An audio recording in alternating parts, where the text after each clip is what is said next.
Oh, baby. Oh, yeah, baby. TB Laird is back. It's Thursday, the 26th of January. It's the real K&C. Ken Laird. Chris Curtis. TB, of course, too busy. Yesterday was TD Laird. Get your blazer dry cleaned. Too dry Laird. We got some complaints. No drops in yesterday's show. Ken Laird, Chris Curtis, who combined for the worst podcast I've ever heard in my life yesterday. People missed it. Accurately predicted that Minahan was not going to be a fan. Not particularly a fan of you and I Uncensored, Uncut. Unplugged, I guess, is a better way to phrase it. Unplugged. I just want to throw a plug in here. Jealous of our camaraderie? Yeah, I think he senses a little chumminess. Band of two being created, maybe. We're a team. We're a band of four right now. Yeah, he's gone band of one. That's fine. You know, we'll welcome people to sleep in our City Hall office.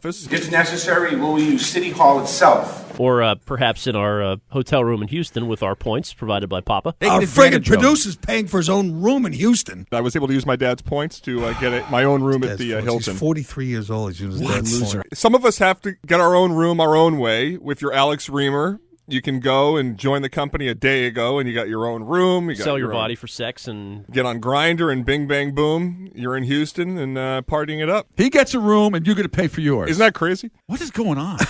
Much to get to here on the show today. A glorious return of Pete Sheppard It's sinkingship.com. to the casting couch. I'm not fighting for anything. If you guys want to have me on occasionally, I'll be glad to come in. I wouldn't say hours 1 through 2 were featuring Pete, like spotlighting on Pete the Meat, but boy, from 8 o'clock on, Sheppard became notable, didn't he? I think it was very simply yesterday, Reamer's comments about Pete that we played out of the open in the 8 o'clock hour. Expertly grabbed by you to tack on to the open. Sheppard right now, to me, is hot. Pete's going right now. That big rant last week. Right. Which he was totally wrong about, by the way. Ooh. totally wrong about by the way. You muppet. You freaking muppet.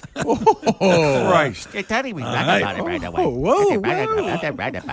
Boom, Pete, it was like a 5-hour energy. He woke up, went nuts, started doing the voice inflection, started shitting on his lack of experience. When was the last time Alex has even been in a locker room or talked to anybody? I think Jerry said this going to the break. I love casting couch on casting couch crime. This is the beauty of the Kirk Minahan idea of the reverse big show, right? We have different people in every day, and when there starts to be infighting and competition, that benefits us. Yeah, and it was great because you had Pete go on his Bruins rant because it sort of woke him up to that take, and Kirk sort of set him up saying, okay, lay it on me. What happened? Why are you pissed? Jeremy Jacobs has to find the sack. Pete had some absolutely insane theories that Jimmy Murphy, who we don't even know where he works. I mean, we know he works here, and he should. To me, divisions are where you really find your rivalries. What he's doing covering the Bruins was prevented from going on Brand X on their afternoon program because Cam Neely didn't want him on the show. He told Jimmy that he couldn't go on with Felger and Maz last year or the year before because he didn't like what he wrote. He has cost people jobs. He has threatened media credentials. Do you believe that's true? There is not a chance in hell. No chance. A, that they would probably have had him on, no offense to Jimmy. It's a fair point. Or that Cam Neely would have any control over a weekly guest. Cam Neely is Sucks. He's like Nixon. He blows. He's Nixon. Understand? The Julian system. I mean, I can understand Cam Neely saying, Claude, you can't do it, or Don Sweeney, you can't do it. I mean, do you buy into that? I don't know what to believe. I'm a newbie in this market. I mean, I trust Pete's sources, I guess. Well, I mean, Jimmy Murphy's made up a ton of stories, and if that sounds like that's Pete's source. Although, you know, his Who do you prediction- think his source is on that one? We're going to cut to break right now. But anyway, he ripped everybody and everything, to Pete's credit there. Peak Pete. Forget Charlie, please. I can't. Charlie's been told to shut up and basically stay out of it. Okay. With all due respect to Rear Admiral, okay? Some of these deserves people are Neely suck-ups beyond belief. Yes, Neely. Neely? Cam freaking Neely, yes. Anyway, let's get to Pete v. Reamer. Who won? Alex Reamer joins us to fight up? back with Pete Sheppard. Pete, I heard you calling for my job. No, not calling for your job, you oversensitive idiot. Let's go back to Bruins, Pete. That seems to be we're more comfortable. No, you don't know anything about the Were you Bruins. days You are a ago muppet. that You have been Claude enabled was on this radio fired? show. He's Yeah. His voice is going up in the air. Woo! Whee! He's morphed into Tickle Me Elmo. Kirk graded it a 10-8. Therefore, I grade it a 10-8 in favor of Pete. To a disadvantage to be on the phone, as Reamer was Alex emasculated.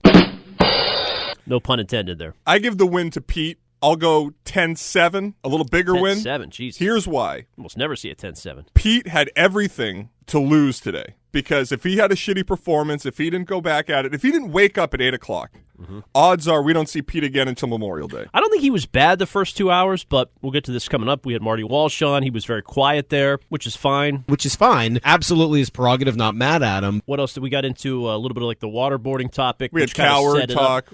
Yeah, I think he was fine there, but he picked his spots. It was just, and in a way, this is good. They don't want overbearing Pete dominating the conversation. He picked his spots, but it wasn't I can't believe Pete said that in the first 2 hours. Just say it. Say it. I'm not going to say it. Right, but the point is that Pete needed something memorable today to really get back into the good graces with the guys. Right. And he pounced. He went with the Tickle Me Elmo. He called him a Muppet. He went flipped out, screaming, making fun of his voice, his lack of experience, that he's never been in a locker room, because God knows in order to be good on the radio, you have to look at guys' package in the locker room. What locker room have you been in lately? Although Reamer might like that. Jocks on his head. But I thought that Pete did an excellent job asserting his case. I think on facts, I'd probably go Reamer. No, once again, Muppet. It's not my source, okay? But in terms of performance and sort of outside-the-box craziness, I thought Pete did a great job. Like you're from Mr. Rogers or something, Go talk to the trolley. Well, of course, Pete's opinion is that Alex gets away with things he couldn't, which is true. And if you pull down your pants a little bit,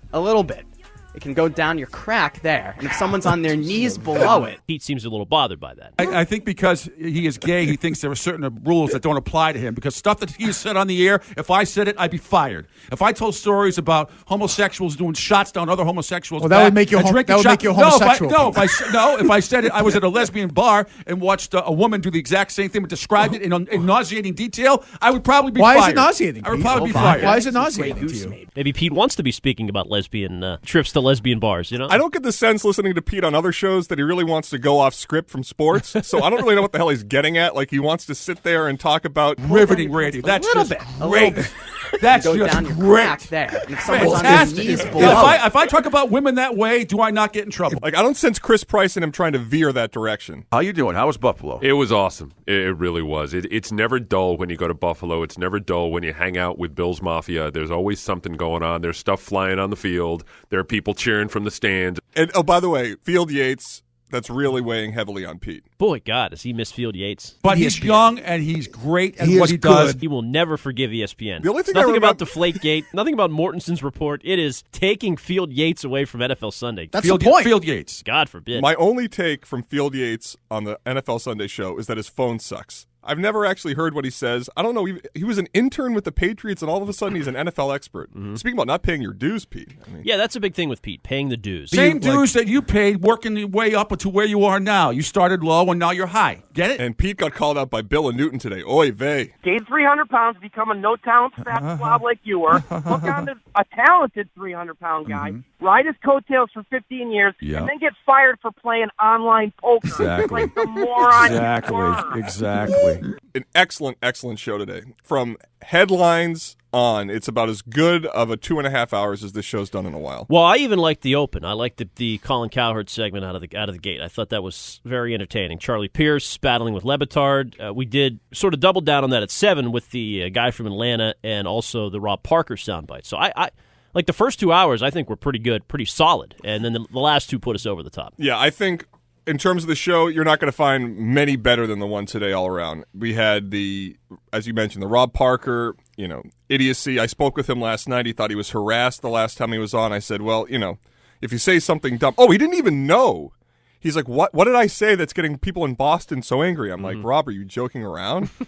And he's like, no. I'm like, well, you compared Tom Brady to Lance Armstrong without a bike. Tom Brady will wind up being Lance Armstrong without the bicycle. Oh, well, and he's like trying to explain it to me. I'm like, let's do this on the air tomorrow, Rob. Like, let's not do this now. And he's like, no, you treated me like shit last time, all this stuff. I was like, he's like, but I'm not ducking you. I'm like, this is the definition of ducking. And Frady scared Dale is going, oh, God, please don't let this happen. Oh, God, please don't let this happen. More than even getting into what Roger Goodell said, the first segment of the show was about Colin Cowherd's questions to Goodell and the interview being compromised out of the chute, which is, I think, a great approach to have. Yeah, I thought that was my biggest takeaway right when I heard it, how much Colin made the interview about himself. And then here you have this massive exclusive. I mean, how many people in the country would have given anything to have that interview yesterday? And he's talking about his own experience with marijuana. I like less punitive approach to marijuana use. San Diego. Who gives a shit about San Diego? But San Diego commissioner doesn't feel right to me. This is the problem you're going to have at the media. Goodell speaks Wednesday. Did we confirm that? Confirmed Wednesday. Okay, so that's the state of the league, whatever, and they take questions from the media, and it's all that shit. For some reason, NFL reporters are obsessed with knowing the next frontier of the NFL. They want to fucking be diving into league issues. When are they going to play in Mexico next? When are they going to play in Europe next? and the whole press conference gets bogged down with bullshit that nobody cares about. Well, a lot of these are. It's like the White House. When the president has a press conference, they're all pre-planned, right? They'll go to these random reporters who happen to be from Mexico City or London or Germany. Let's take some questions. You at Fox News. Right, exactly. It's like Sean Hannity, once again, a follow-up. I then spoke to Sean Hannity. They have an hour to do this press conference, and about 30 minutes of it is about bullshit that nobody cares, so he only gets like 1 or 2 questions that he really gets pressured on. The only segment that really struggled today was the 9 o'clock segment, the top of the hour. We were waiting for Belichick's Vamping presser. before Belichick. And speaking of the Goodell press conferences, Pete apparently had asked the question at a previous presser. So the guys were talking about that. And I take my headsets off for a second. We start talking about where that might be, and I'm talking to Aaron, the intern. And I guess I just can't do this ever. If I take my headsets off for a second and lose track of the show, they were waiting for Belichick, so they were looking for another Goodell cut. I didn't know who they were asking a cut from, and once I finally figured out it was Goodell, I didn't know which cut they wanted from Goodell. Yeah, so simultaneously, there's a phone call that I'm screening. Yeah. I overhear as I'm screening the phone call, they mention the Pete Sheppard. It's a great question. He was all pissed at Goodell for having the Super Bowl in Jacksonville, and so he's going off about that. Or it might have been Tagliabue. Most people, I think, Mr. Commissioner. Anyway, so they're talking about that. So we're talking at the exact time that Jerry is then requesting the audio. Neither of us hear it. What are you guys, socializing in there? Chit-chatting? Did you have the baby? We were talking about getting Pete's drop from the Super Bowl. Let's go. Get the We friggin' want Roger question. Goodell talking optics. Here we go. We almost made it through. Don't break the window. And then he actually walked to the door of the window of our control room, started banging on He it. pressed his boobs up against the glass like in one of those hot... Took a shot out of Pete's ass. Would you drink a shot if Pete ran it down his back? I'm not really into the bear type. I think fine. That's offensive. Yeah, that is offensive. That's offensive. Well, that was a little disturbing. So we got the Bear and the Muppet, which really should be a weekend show here. Are you telling me that you wouldn't stop whatever you're doing and listen to that? I mean... It's the Bear and the Muppet on Sports Radio, WEEI. Yeah. Just Pete hearing Alex's voice sets him over the top. I mean, the second Alex called in... You've done so much, and you've expressed yourself. Pete's face just turned even more red. His and Hers isn't bad either. Reamer and Pete somehow having their own show. His and Hers would be great. It's a great name for it. God. I'm a little... What was the name of it? His and Hers. I'd say Muppet and the Muppet. We finally got into the Bill Belichick press conference at 9:30, though, and this carried us the rest of the way. I think Kirk intended for it to be as we did last week with Mutt on the show, a Kevin Bacon game with Pete Sheppard, but it actually morphed into Mike Francesa talking over Bill Belichick more so than the guys talking over Bill Belichick today. And keep that part of it tuned up. Mary Thelma walks over to our table and she says that she was a really big Mike and the Mad Dog fan. I was stunned. She said her husband, who in later years she had a TV husband, a guy who was in the TV business. She had a TV husband. Yeah. Francesa, you know me, I can't get enough of him. So whenever there's an excuse to play him, I'm all for it. The snowblower set me over the top today. Oh, you love that. 6 to midnight for you. Oh, man. Enjoy doing It's a technique. There's an art to doing it. I could have that place cleaned out in a couple hours. You got to keep switching the thing to blow the snow, because if you blow it back in the driveway, what's the point? You got to keep shifting. I have a great snowblower. Stop it. Fully aroused. And it was like Pete during that hockey talk. But no, it was fantastic. And the best is we still continue to get these callers who don't get it. And they keep calling in, yelling at the guys. And it's perfect. Will you stop talking over the camp? That's my whole point, Pete. Really is good. So I think that's worth a listen as well. I have a question for you. Yeah, go ahead. What were your thoughts on the mayor's performance today? Yeah, I was just going to get to that. The headlines, we had Mayor Marty Walsh. Another stick tap to you. Talk to the mayor. Talk to my man Marty Walsh a bit as a Boston resident. Yeah, how about this little schmooze job by Chris Curtis before you went on the air? You were dropping kudos to the dog park in Southie, Mayor. Brand new dog park on East 1st Street, 2 blocks from my house. And so I said, thanks. Dog park looks great. M Street Park looks even better, about to be ready for the spring. Was the mayor there for the ribbon-cutting ceremony? Were you and Pudgy out? What does your dog do for you? Yeah, so I talked to him. He even asked, where I'm living in Southie these days. We had a great talk. Then he went on the air, and Kirk absolutely destroyed him. So I guess what you're telling us is what you said last night is just only children will be allowed to sleep in your office, like you said, in City Hall. Right. Don't be a wise guy about it. You said not adults. You said children like Brian, the 7-year-old. What you said was, if people want to live here, they'll live here. This is your words, not mine. They can use my office. They could use any office in the building. Hold on. Any place they want to use, they'll be able to use this building as a safe space. Who are they? Who are they? Anybody who, if this, depending on what the actions of Washington are, we'll see what happens in the actions of Washington. Well, who are they, though? When you say they, who are they? Kids who were here brought by. Right, so I'm not being a wise guy. You said kids. I'm saying kids. No, you are. You are being a wise guy. How? You just said kids, and I said kids. How am I being a wise guy? Because the way you're framing it all here. Framing what? You said kids, and I said kids. What are you yelling for? I'm not yelling. Framing what? Framing what? What are you mad about? I'm not getting mad. I'm not getting mad at all. Who said? You said kids, and I said kids. Kirk destroyed him. Jerry destroyed him. That was a Tucker Carlson trap job by Jerry to ask him. Oh, great job by Callahan there. Marty, do you know who Matthew Denise is? No. I probably do, but remind me later. Matthew Denise is the guy, the man from He's Milford. He's from Milford. He was killed by a drunk driving illegal alien. Do you have any sympathy for Matthew Denise's family? I do. I have sympathy for every family member who loses. You just don't know who he is. His family appears with Trump. They campaigned with Trump. Not a good look to not know the answer to that. Of course, the reason he came on in the first place was to talk about the City Hall comment. I'm not even sure he had a good answer on that. You would think he would want to come on because he's got something in the hopper ready to go. The only thing he answered well was their treatment of homeless veterans. That was it. The Pete Sheppard question, he rambled for about 2 minutes on that, but it was a good answer. It was a good answer, and as Jerry mentioned after the show, that was something that you knew he was going to be prepared for. That right. He can't fuck that answer up, so he was ready, and he did a fine job answering it. But I thought he did a pretty poor job of. Oh, overall, I'd give him maybe because I like him, maybe a C-. He didn't seem ready. He didn't even know how to define what a sanctuary city is. What's a sanctuary city? Somerville's a sanctuary city. Boston is not. I've never really heard the definition of a technical what a sanctuary city is. Right. That will get some play. I guess our sister station. WRKO ran parts of that already today. No, I got to say, they do crack the whip on their producers. Whoa, are they tough? I'm sure that'll be a Boston Herald delight. They'll feast on that a bit. They'll love it. Tomorrow on the program, the Muttman is back in. Different car showgirls at each of the different car areas. The Muttman, he also let us know that he didn't like the Dry podcast yesterday, so I'm looking forward to Mutt really bringing it tomorrow. Are you surprised at all that Mutt didn't enjoy the Dry? For your edification.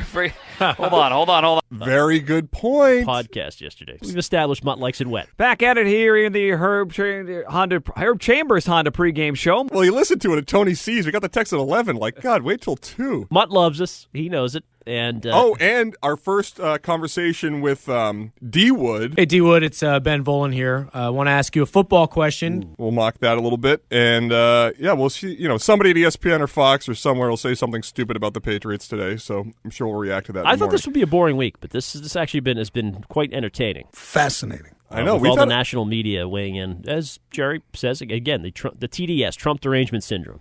Girl Scout cookies are in. 4 boxes apiece. I'm still waiting on my gluten-free. The shortbreads are almost gone back there. So. Oh, man, devouring those puppies. Yeah, they're good. We thank Kate Minahan. Kate is always trying to copy me or know whatever I am. She did quite well, according to Kirk. She's done well. Excellent job by Kate, and you forget how good Girl Scout cookies are. Yeah. I don't know why, but you get those things. You open the shortbread, and they're gone in 2 minutes. You forget how good other podcasts are, too, when you don't hear them for a while. Jerry's podcast is still in a little bit of a stall stage. We're not quite sure where that stands, but we must say, listen to Kirk Minahan's podcasts across the web here today, the Enough About Me, a brand new one, longest ever. Newly sponsored, Kirk Newly Minahan. Sponsored by HelloFresh, which I dabbled into myself, I must say. Yeah, and if anybody wants to sponsor ours, that'd be great. Please, dear God. Please, dear God. Sure, not begging, but we're just throwing it out there. Throwing it out there. It's an opportunity. And I guess Michael Hawley praises Jerry Callahan and his dad, so it should be a good listen. Now, it's an hour and 40 minutes. Kirk has said you don't have to listen to it all in one day, but unfortunately you and I do, so this will be we're going to be put to work here today. You think we'll reference this tomorrow or no? I'm sure we'll reference it at some point tomorrow, especially the thing is that depending on what happens between now and tomorrow morning, we may be relying on it. And if not, who knows? Donald Trump might say something about Brady. There might be something that breaks and we never mention it. But if it's a slow news day today, we might get into that tomorrow. Yeah. I hope they fight. We'll see. That's contrasting styles, to be sure, in their approaches and to sound talk on the shows. cutting room floor today was a little political talk on the afternoon show. I wouldn't know if a puck were puffed or stuffed, but let me just give the little stick tap to Dale, Holly, and Keefe. Got into a little Clinton, LeBron, Brady conversation that we might play tomorrow. Wow, okay, so we should not play it here. We'll save that for tomorrow, huh? We'll play it For here those and who see if missed the it? guys like it. And if they like All it, right. we'll play it on the show. Here's a little snippet of some political talk. Whoa, something they will not be talking about on Felger and Maz. Something we will not be talking about tomorrow on Felger and Maz. In Drive Time Radio. Wow. Well, isn't rooting against the president sort of like rooting against the pilot of your airplane? Yes. I mean, isn't it sort of like that? Like I hope he's horrible. I hope he's the worst president. Like, no, that's just an obvious thing to say. But no, it's not an obvious thing to say. Yeah, it is. No, it's not. Because No, he it's wants not. to be liked. Yes. No. Yes. That's not an obvious thing to say. Keith Russert, pretty good stuff. Yeah. Moderating that debate. Tucker Arnold, really bringing it. All right. Good stuff. See you tomorrow. See you. Show's over anyway.